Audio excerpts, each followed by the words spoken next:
Slopes of graphs. How steep the slope of a graph is. How fast it's going up. How fast it's going down. These are the worksheets. Big slopes are called steep gradients. Slopes that are going up like that. That would be one across, one up. Rise of a run. This has got a slope m of 1. Big slopes have got things like m of 10. Very steep slopes like this. A long one, up 10. That's a steep slope. Steep slope, big gradient, means the same. Lots of words for the same thing. Getting from the equation of the line to the different equation of the gradient is called differentiation.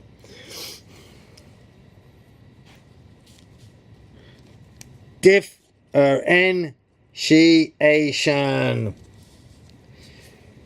comes from the word different and differ. Differentiation, the difference between the up and the long. Rise, divide by run. First of all, we're going to differentiate y equals 4x squared. 2 times 4 gives 8. So dy by dx is 8. The 8x. The equation that gives you all the gradients of this line. The equation of the line is y equals x squared. The equation that gives you all of the gradients is dy by dx equals gradient equals 8x. 8 times x will tell you how steep the line is at any point on the graph. Next one, we're going to differentiate y equals 4x squared plus 7. I'm going to differentiate. Differentiate. 2 times 4 is 8. The 7, which has no x with it, so it's called a constant because it doesn't change. The constant just disappears. The y equals x squared graph is like that. Y equals 4x squared graph is like that. And the y equals 4x squared plus 7 graph is like this. Now, this graph and this graph have the same slopes in the same places. That's why the differential equation is the same. When x equals 1 in both cases, you get 8 times 1, gradient of 8. Oh, my one doesn't look quite as steep as 8, never mind. This says that all x squared graphs have the gradients of 8x. Or 4x squared graphs rather. 4x squared graphs have the gradients 8x. Yeah, I want to change that bit on my worksheet. Differentiate. Y equals 4x squared minus 4. Dy by dx is 8x again. No matter what the constant is, when you differentiate it, you get the same. You differentiate by multiplying by the power, then take 1 off the power. Also, get rid of the constant. Differentiate. Y equals 2x cubed plus 7x plus 4. Okay. 3 times 2 is 6. 6. 3 take away 1 is 2. So 6x squared. 1. Because that's x to the power 1. 1 times 7 is 7. Cool. Take 1 off the x, you get x to the power 0. X to the power 0 equals 1. So this would be 1 times 7 times 1. 7. And the floor just disappears. Let's do the second one. Y equals x cubed plus 2x minus 1. 3 times 1, because there's a 1 in front here. We don't write it because otherwise there'd be 1s all over the place. 3 times 1 is 3. 1 off the power of 3 is power 2. Good. Dy by dx is 3x squared plus 1 times 2 is 2. x to the power 0 is also equal to 1. That becomes just 2. The minus 1 disappears. The constant disappears. 4x cubed y equals 4x cubed plus 3x squared plus 5x minus 96. Looks more difficult, but no, you just do it in pieces. 3 times 4 is 12. 1 off the power. 2 times 3 is 6. 1 off the power. 1 times 5, 1, it's a 1. 1 times 5 is 5. 1 off the power. Makes it the new constant. These are the differential equations that tell you how big is the graph's gradient for this equation. Next one down. For the line, y equals 5x cubed plus 4x squared plus 7x minus 1. When x equals 2, what does y equal? Well, you just put the 2 into this equation to find out what y equals. The gradient equation is, oh, that's the differential thing. Okay, so that's the question. What will the gradient be? What is y when x is 2 for that equation? Oh, okay, got to do it. Put in 2. 5 times 2 cubed plus 4 times 3 squared plus 7 times 3, take away 1. This will give me the y value when x is 2. 2 cubed is 8. 5 eighths are 40 plus y equals 40. 3 squared is 9. No, 2 squared. Oh, y is 2. 2 squared is 4 times 4 is 16. 7 times 2, it's when x equals 2, Gary. 7 times 2 is 14. Take away 1. The y value when x is 2 would be 40 plus 16 plus 14. 16 plus 14 is 30. 70 take away 1 is 69. Y is 69 when x is 2. The gradient of the equation is 3 times 5 is 15. 1 off the power, x squared. 2 times 4 is 8. 1 off the power, x. And 1 times 7 is 7. X to the 0. When x equals 2, the gradient is... Oh, okay. Well, the gradient is put 2 into here. 15 times 4 plus 8 times 2. Oh, this is 2 squared, remember?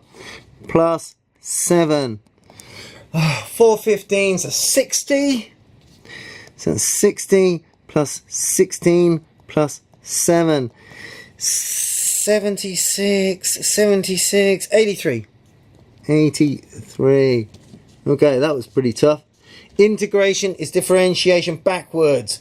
Add 1 to the power, then divide by it. It's going the opposite direction. Integration goes the other way from differentiation. If you differentiate it and then integrate it, you get back to the same where you started. Integration tells you how big the area under the graph is. Yeah, if you know the equation of the graph, do integration to find out the area of it. Integration symbol is this big S thing.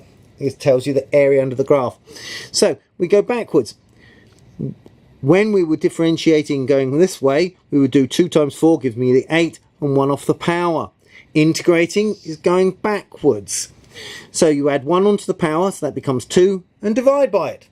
Half of 8 is 4.